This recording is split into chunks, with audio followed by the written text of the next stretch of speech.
excited. Okay, let's get started. Welcome.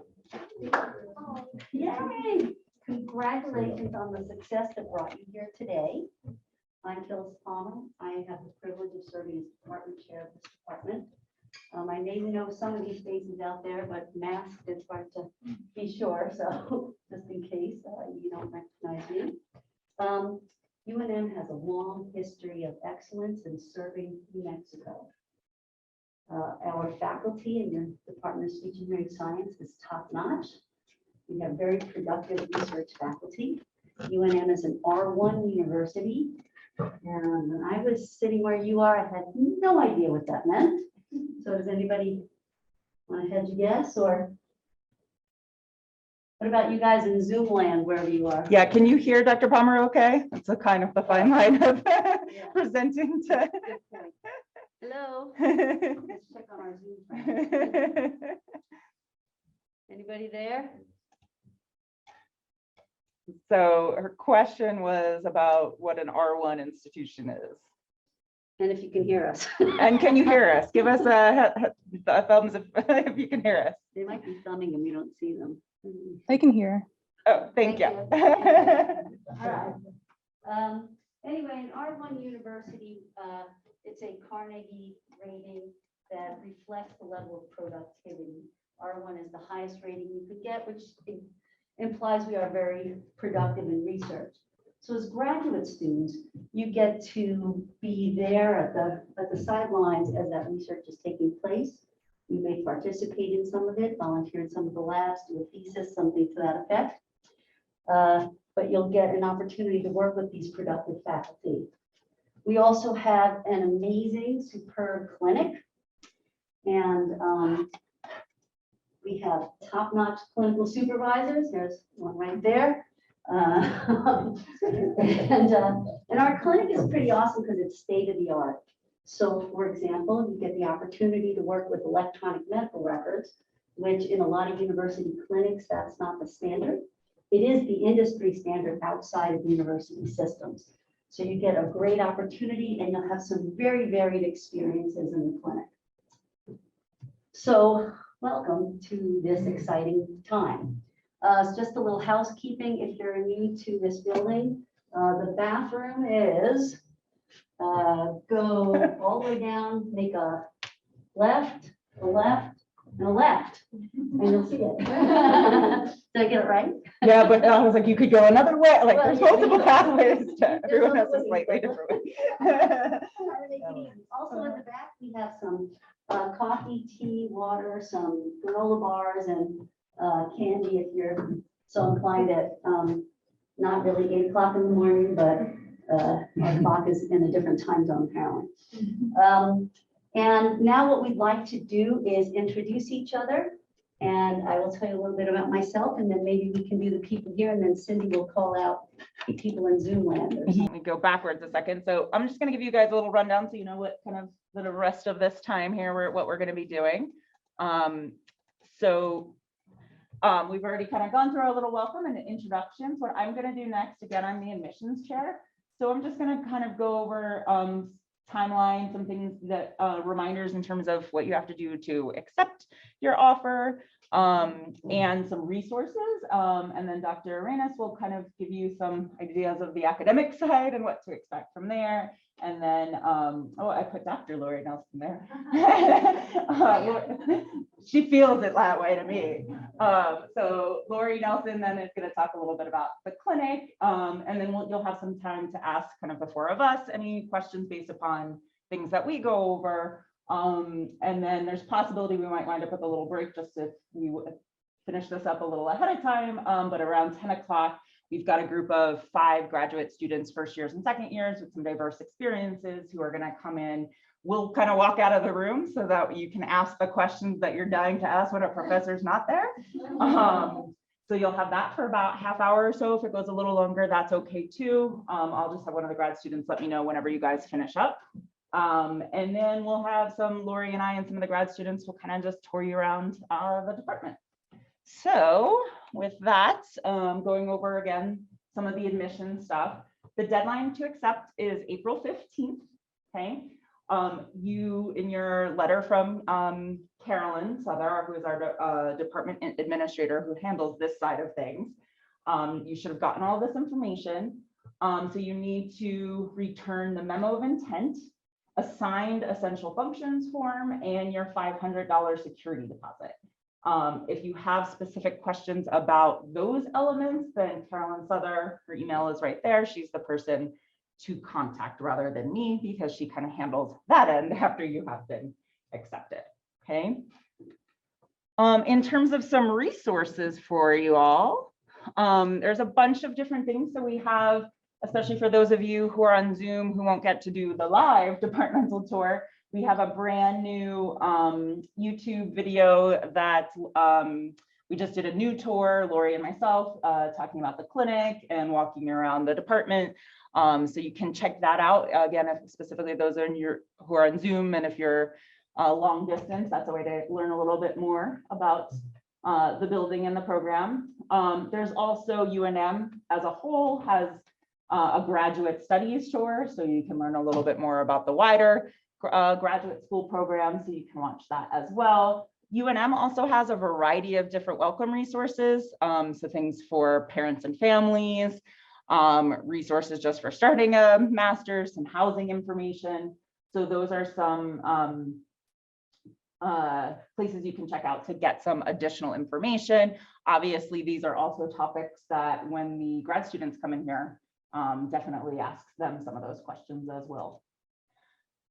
We also have a variety of resources on our website and some other websites related to ASHA that provide some resources in terms of funding, in terms of well-being and support.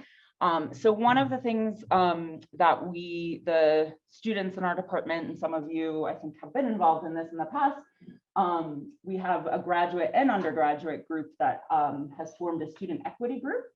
And they put together last year a variety of different resources for student well-being support, for financial resources. So that website, if you click here, that will lead you to, and I'll ask Carolyn, I can send this PowerPoint out and have the link sent out as well. So I just realized as I'm saying, click here. So this website has a variety of these other resources that are listed here as well. I believe two of the students on the panel, Agnes and Erin, have been involved in the equity group. So if that's something you have questions about, definitely ask them as part of the panel. But some of the links I have, ASHA has a number of different multicultural groups, and they sometimes have, for example, specific resources for students from different backgrounds. Sometimes they have scholarships that they're putting out. So definitely a resource to check out. This again was the resource, I'll click on this one, that the equity group put together, just looking, I forgot this, causes issues when trying to link from here.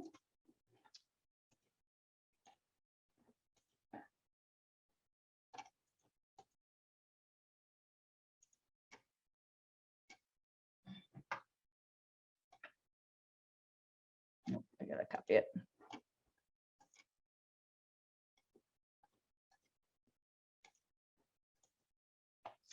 For the sake of time, I'll skip that. So basically what this list is a number of different kind of just like supports, like if you have housing concerns or food insecurity, things like that, right? Or access to mental health services, things like that, a number of sort of just well-being types of resources. And then this is also a pretty comprehensive list of different funding and scholarship resources, both from our department, through UNM, through outside organizations. So there's a number of different speech and hearing, larger organizations that will just offer, small scholarships here that you can read about and determine, is this something that I meet the criteria for, and apply for those different ones, in addition to the ones that are available through UNM. So definitely check out that resource as well. And most of these are linked on our main website, as well as from the student equity page as well. And then lastly, this is something that's brand new for our department. But for those of you, I think there was a couple of Arizona, that students who come from Western states, and there's a defined list of them, there's an agreement between different institutions in these Western states that UNM will actually give you resident tuition if you are from one of these states. So this is the program that you can learn a little bit more about that, the Western States Tuition Agreement. But specifically, if you are interested in this and you think you might qualify, then you're going to want to email Carolyn Souther. Again, I had her email here earlier, C. Souther. She's the person who you should have been getting emails from regarding your acceptance. So if you think you qualify for that, email Carolyn and she will help you through that process. Anything I'm missing there, Phyllis? No, I think that's it. But basically, it's a huge screaming deal, and if you're eligible, you should take advantage of it. So for Arizona, for example, California, I think we have some. California, yes. So yeah, so definitely look into that and email Carolyn and proceed forward. That is something that we're excited to have gotten started this year. Put you into the registrar as going through the WRGP, otherwise the bursar will charge you full state tuition. Okay, so with that, I'll introduce Rick Arenas. All right, hello. I've already introduced myself, but I'm Rick Arenas. So I'm the graduate advisor, and so my kind of job is to help you get through the entire program, and that kind of starts right at the beginning. So on April 15th, once we know who is in this new cohort, I will send everybody an email, probably that Monday, so April 18th-ish. I will be emailing you and requesting that you send me information about your transcripts and all the courses that you've had from your undergraduate. And then once I have all that stuff over the next month or so, after that, I'm going to be creating your program plan. And your program plan is basically your script for how you're going to get through the graduate program. It's going to tell you exactly when you're going to be taking all of your courses in your clinical rotations. And so, I try to get all those done by June. And so the quicker that you can get me that information, the better. And then once you have your program plan, then you can start to enroll in the courses for the fall. But please do not enroll in the courses until you have the program plan, and all of that is all finalized. So our master's program there are a total of like 54 credits in it. And so that's assuming that you have all of your undergraduate coursework. So if you're not from here and you got your undergraduate degree here, I'll have to review your transcripts to see if there are any courses that you do need to still take.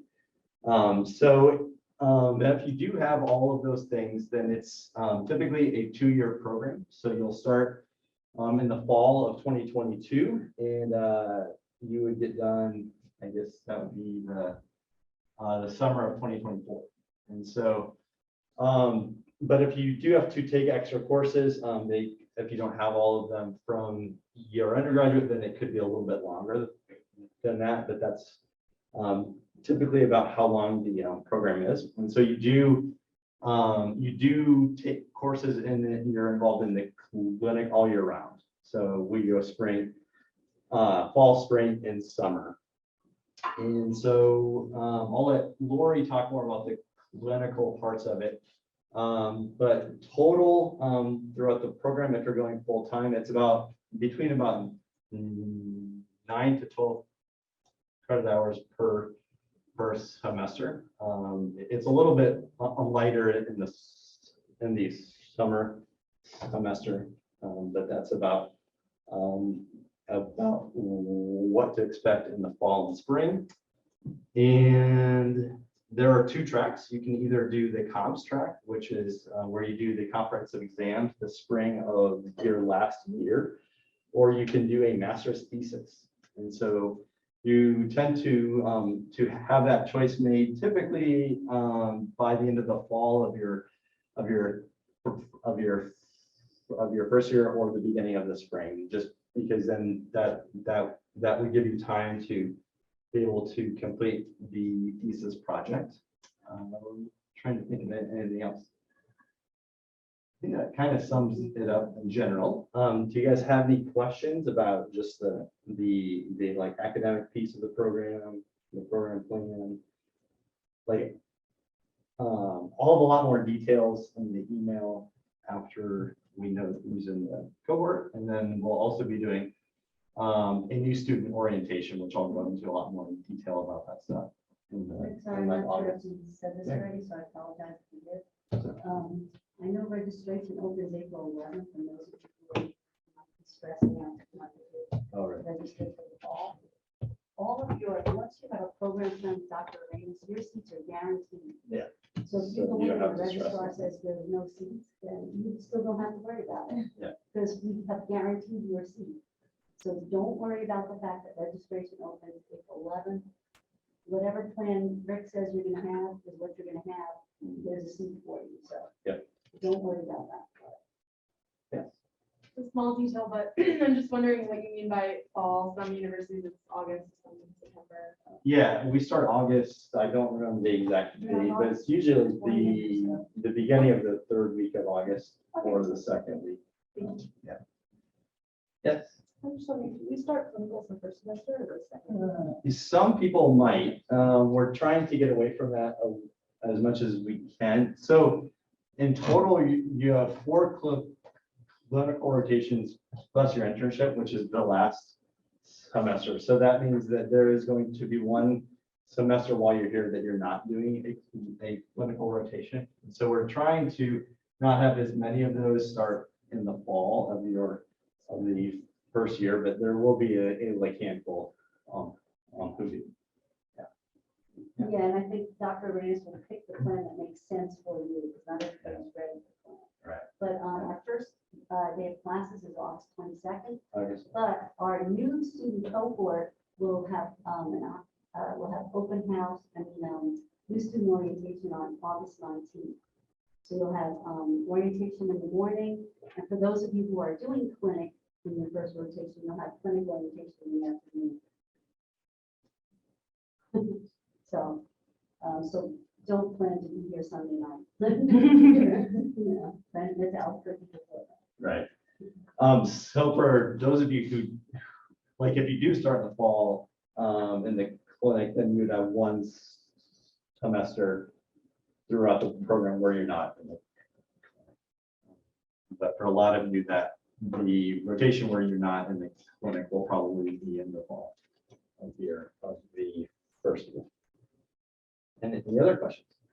Those are good ones. Yeah. I'm sorry, so I'm from New Mexico State University. How close is the curriculum from undergrad to UNM? It's very close. Usually there's like 1, possibly 2, but there's not a lot. If I recall, I think it's the phonological disorders, one that you guys don't have. I don't remember. I can't remember. I think it's that one, maybe, but there weren't very many. I would say 1, maybe 2. Yeah. All right. Any other questions? All right. Cool. Well, I'm looking forward to. Oh, seeing yeah, you there might be all. one in the chat. Do we need to have all of our observation hours done before we begin in the fall? That's probably a Lori question. So with that, I will introduce Lori. Yep, so Lori Nelson, who is our clinic director, is going to come up so she can answer that question as well as give you an overview of the clinic as well. All right, so you guys, I'm so excited. My job is to work with you. I get to work with you to not only place you with our in-house supervisors, which we have 6 total supervisors in here, and we also have our audiologists. Everyone gets to do an audiology rotation as well, which is really fun. And each of our CIs have a unique specialty of their own. So it's really a good opportunity to kind of get little niches as well as see like the broad spectrum of what you might see in a private practice. That's kind of what I like in our clinic too. And then you also, so you get 2 in-house rotations, and then you get 3 total with including your internship offsite rotations. One of them will be a school setting, One of them will be at a private practice setting, and one will be at a medically inclined or medically based setting. And we work together to the best of both of our abilities to come up with what fits your personality best, what fits your learning the best, what courses you had, and how that fits into your schedule and all of that. And then just really, we have such an amazing community here that there's a lot of diverse settings that you can go into. So it's really very, very fun. I'll work with you if your internship wants to be outside of New Mexico itself. If you're like, I love this, but I really want to go home to California, and that's where I want to do my internship, you're absolutely welcome to do that, and I'll work with you to get there. So that's kind of the joy of getting to do what I do. You and I will know each other very well by the end of all of this. It is a hard rule. You have to have all of your 25 hours of observations before you begin clinic. There's a lot of clinic obligations that you have to have. You have to make sure that you have all of your, like your CPR certification, your 25 hours of observations, all of your HIPAA training, that kind of stuff, all has to be done before you start seeing a patient. So those are the regulations. You'll get love notes from me throughout, just letting you know, like, this is coming up. I don't have this from you. So don't worry, I'll guide you through the whole process, but it is a hard, fast rule. The other hard, fast rule is you cannot begin any class in the fall until you've sent me all of your immunizations. That's just a rule. So if I don't have them, and I've told you I don't have them, you can't walk into a class. So that is a hard rule. I'll send you a love note on that too. I won't leave you hanging, but just know that I'm pretty stubborn about that one, okay? And you have to go through the shack in order to do that, and that's our student health center. It's all in the welcome letter, but if you have specific questions or if it just kind of doesn't make sense, reach out to me, because that's my job. I'm happy to help you walk through it. Our clinic is awesome, and I could go on and on and on for like hours. So I think some of the highlights we have, we do, as Dr. Palmer said, we have an electronic medical record system, which is really a great opportunity for you guys to learn. We also have really cool recording and observation equipment so that we can do observations, but also like record something and go back and talk about it with your supervisor. And I think that that's really, I mean, I hate watching myself on video, but it's a really good learning experience. So I think you'll find that that's really helpful. And the clinic faculty that we have are just approachable. Like, even if you're not assigned to them, if you are stumped on a patient, you can go talk to them and they're super happy to help. Also, there's not like this great divide between clinic and research. We do a lot of collaboration. And so I think that's such a cool opportunity. You're in on the research that's going to be published. So then when you're working, you're like, yeah, I did that. You know what I mean? Like, that's so cool to be part of that. So it's a really good opportunity here. Does anybody have any clinic questions that I would be able to answer? I had a question. Go ahead. Oh, sorry. I was looking at the sample schedule and it looked like, I was wondering, I guess, what the difference between the internship and the other off-campus placements. Great question. Yeah, so your internship is so all of the other placements are part-time placements, essentially. You're taking courses while you're also in clinic, right? So the internship, all you're doing is your internship. So it's a full-time placement. It's a 10-week internship, and you basically are there 40 hours, whatever full-time would be. So, does that help? Thank you. Yes, perfect. Thank you. So just to answer the question in chat, if they're not starting the clinic in the fall, they can get the observations here in the fall. I would prefer them to try and work really hard to get their observations before then, but I will work with people who need help. Sorry. No, don't say sorry. Did not do this undergrad prerequisite by myself. I don't know what that means. Is that going to be explained to us? of like how to get those? and- Sure. So before you, in order to graduate, you have to have a total of 400 clock hours of clinical time with patients that's supervised. And 25 of those hours have to be a guided observation that's done by a supervisor who has their Cs through ASHA. So those 25 hours have to be obtained before you start your clinical rotations. And I'm happy to help you find where you can get those observation hours. It's a really good opportunity for you to kind of test the waters and be like, hey, I saw somebody at school, I saw somebody at a hospital, I saw somebody at private practice. Now I think I kind of know a little bit about some of what's coming, right?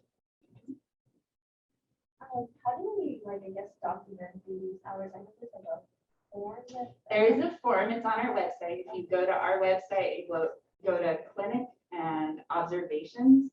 It's like a blue bar that's right there. You just click on the form and then you keep track of them. Once you've got them all, that's when you submit them to me. Okay. I don't like them one at a time. I can't keep track of that. That's actually what I was gonna ask is, so after we have all of them, As a You nice just send little them an bundle, email then or let you- me know. bring the papers in or? Whatever you prefer. Whatever you prefer. So on the form, do you want like each hour on different forms, or can you put like multiple hours? There's some programs that actually have this really cool little spreadsheet that they keep track of. I think it's NMSU that does that. Yeah, it's awesome. But our program does it every single time you observe, you have a form for Okay. every observation. Okay. If you do your hours on master clinician, please note you're only allowed 10 hours of master clinician hours. That's all we allow. The other 15 need to be done in person or via Zoom.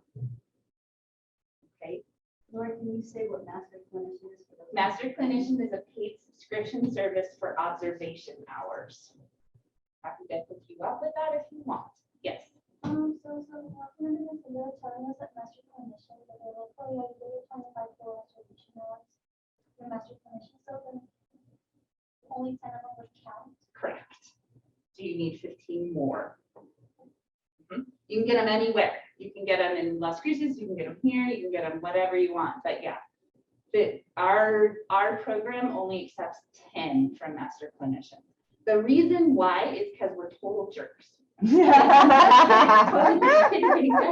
reason why is because on master clinician, you don't have someone that you can do this give and take with, right? You watch it, you write a little comment, I can actually go eat a snack, I can half pay attention, whatever, and then I'm done. And it's not that it's bad, it's good, it's a great substitute, but there's nothing like having that real person there where you're like, why did you do that?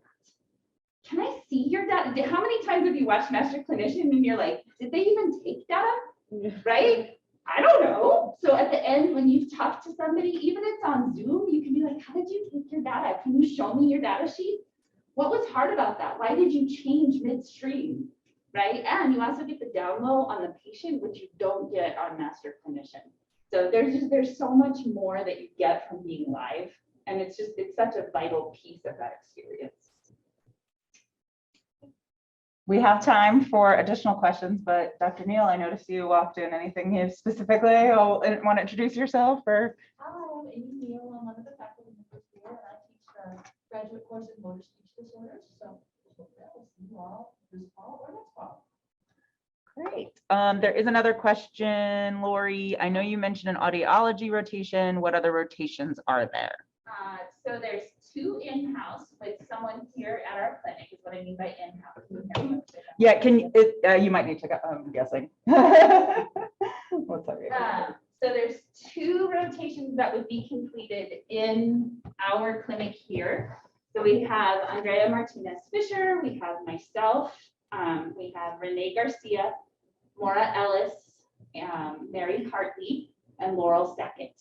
And we all see a variety of different people. Some people kind of only see more pediatric patients, some people see more adult patients, some people see a smorgasbord.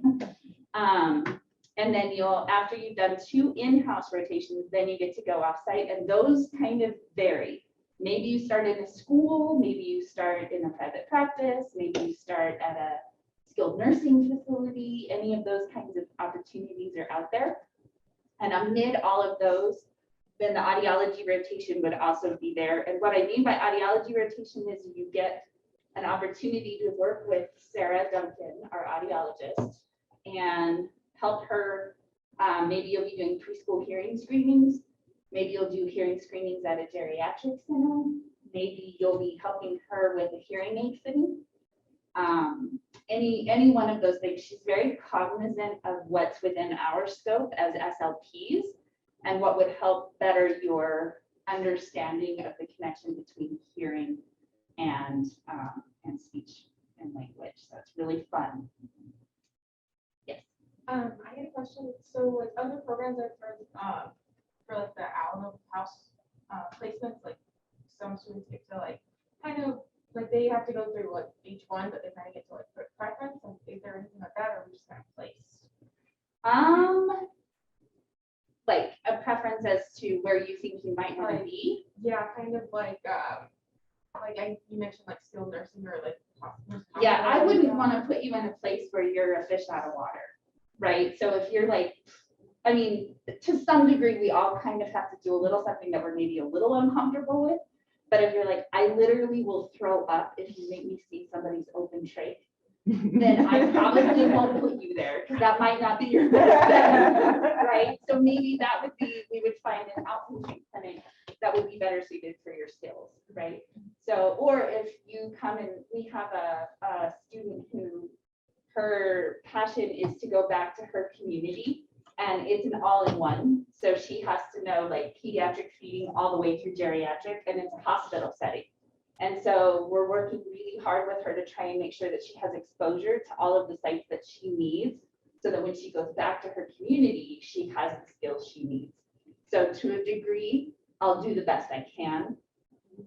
Little limited with the cards that I have to play at the exact time of your rotation. So like if you have to have a school in the summer, that's really hard. There's not a ton of school set, you know what I mean? So we kind of have to just deal with what we have in front of us. But other than that, yeah, I'll work with you. And there's also mandates from ASHA. Mhm. So, you know, we have to not only work with what you want to do and what you have available, but what kind of hours do you need? Yeah, we have to have a certain minimum requirement of certain hours. Yeah. So you couldn't say, I only want to work with babies, which we all do, but we can't. We also have to get hours in adults as well. We also make sure that we get like, so you, whenever you said that you make sure that we get all of ours, you mean like on Ashley's big line? Yes, I'm kind of I'm held to the grind on that one. So I make sure that happens, yes. And we'll meet each semester, if not multiple times a semester, just to make sure that that's happening. Oh, thank you. Someone in the waiting. So we have time for questions, not just for Lori, but for any of us. So if there's things, academics, clinic, Dr. Farmer, how do I accept anything?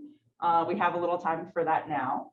And if not, I can pull up I'll pull up some of the resources on the website and go over those before our student Q&A joins. So any additional questions for any of us?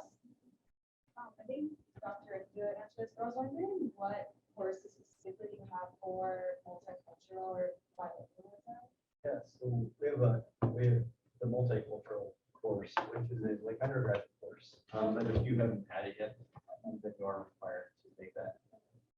We are in the process of creating a bilingual concentration. And so we have a bilingual course in the summertime, and then if you were kind of on that track, you would also take there's a bilingual course in the spring that you take as your elective linguistics. And then we do whatever we can to try to get you as many bilingual block hours as we can.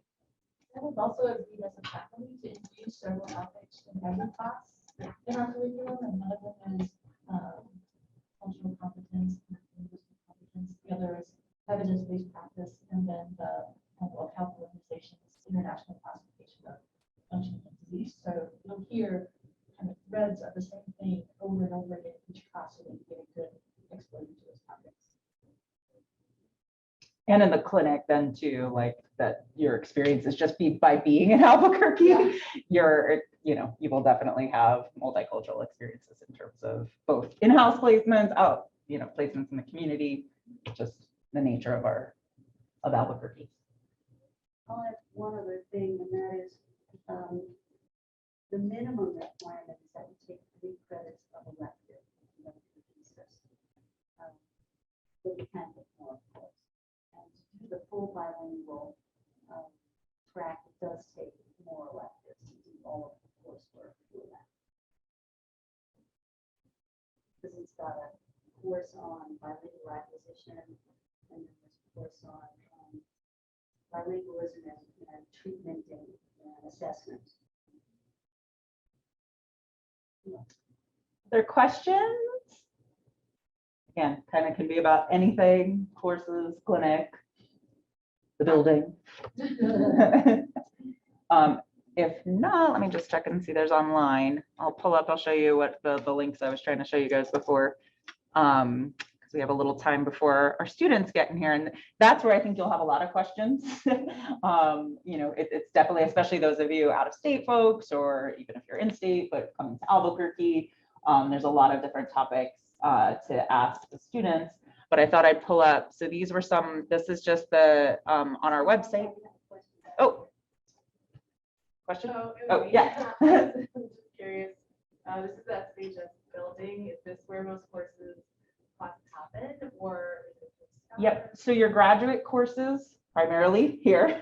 Okay. If you are someone who's leveling still or has some undergraduate courses, then some of those are going to be in other buildings.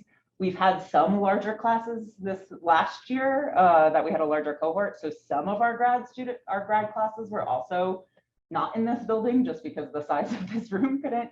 But the majority are going to be here again. And then if you're doing some undergraduate courses, they might be in other locations. Typically, what Dave Smith is usually the most common one, right? Is there any other buildings we usually go to? Yeah, which is a pretty short, there's a little like back way if you haven't been there before. Huh? Yes. And it's nice. I actually, this semester is the first, like this year, I haven't taught Dave Smith at all. And I was like, I miss my little like getting my steps. And so sometimes it is nice to mix it up, but it is also nice then like if you're running from a client and an in-house clinic rotation and then you have class, or sometimes I have students who are in class here and like I have to leave 5 minutes early to go prep for a client, and it's a little easier to do that in here. So yeah. How many students will be in this cohort? We don't know for sure. What we're aiming for, what Phyllis was our kind of range. Small cohort is anywhere from 20 to 35. So it sort of depends.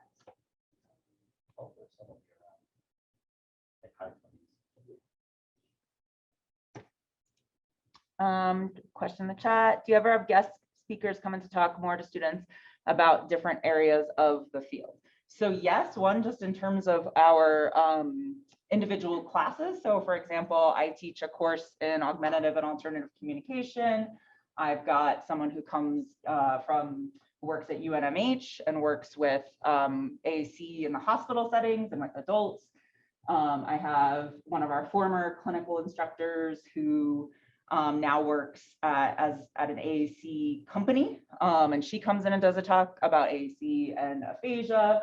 I have a woman who is an AAC user herself. So that's just an example, like in my course, and I know a variety of in Dr. Binger's courses, she's been having people from the community. So definitely in courses. And then when the student group comes in, they'll talk a little bit about the Graduate Student Association.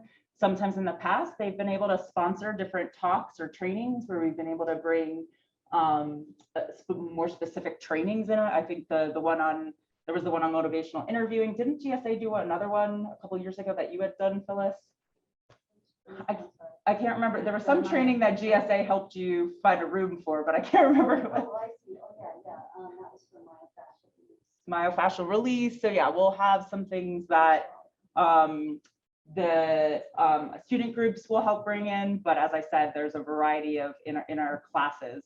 Most of us will bring in some guest speakers. Anyone have anything to add to that I missed on that? Nope. Thanks, Scott. You can come up to the front. We'll get you guys going in a little bit. Other questions for faculty? Check the chat. Okay, so I'll, in the meantime, and if questions come up, keep asking them. So these were some of the resources. They're linked in different places, but the one I think people tend to be particularly interested in is this one. So again, the student equity group last year kind of tried to put together a resource for a variety of, there's still additional things, new opportunities come up all the time. But so this is a kind of list of just one, UNM financial aid, graduate studies funding resources. Some of these, again, we've got a mix of, this is for all students and non-degrees and undergrads as well. Information about the departmental funding. This was something that one of our grad students was really passionate about, getting some information about healthcare. So if you're a student and you need to be thinking about healthcare options, she went through the process of applying for herself. So there's some information there. Again, then there's some UNM specific scholarships as well. So there's a variety of different ones listed here that you can read the information about in terms of how much money it is, when they apply, when they typically pop up, the links to apply. Then we also just have some other kind of, there's some UNM research and fellowship types of opportunities. Again, some of them are undergrad, some of them are graduate. And then there's a number of, as I mentioned, sort of outside of UNM in the larger field of speech and hearing sciences and communication sciences disorders. There's a number of different organizations that offer a variety of scholarships. So ASHA has some. Some are just some fun, easy things. They're not necessarily scholarships, but if you're a graduate student, for example, ASHA's Gift to the Grad, where you can get up to 20 months of ASHA membership. So some different things to check out and just see what might be a good fit for you. I think in the past, we've had a few students apply for the Sertoma one. So yeah, just a variety of different resources to check out if you are looking for some additional funding. And then, as I said, it's not listed on this right now, but if you are someone from one of those Western states, absolutely check that out as well. And then let me see, this was, let's see, this is the one that I mentioned, support and well-being resources. So this was something students kind of put together again as the pandemic kind of right in the midst of it, right? So thinking about some of those types of resources that, we all need in terms of mental health and just a variety of different financial supports, things like that. I know that some goals for the student equity group for next year to keep building on some of those wellness types of activities. Erin, who just walked in, is one of the equity group members, so she'll probably talk about, I think they're going to do an event coming up as sort of like a welcome for you guys to kind of talk a little bit more, and then potentially build some more peer mentorship types of opportunities. But yeah, this is just a good list to kind of see all the different resources available through UNM for sort of health, well-being, and support. So definitely check out those resources as well. And then if you just haven't checked out our general website, I highly recommend just kind of spending some time.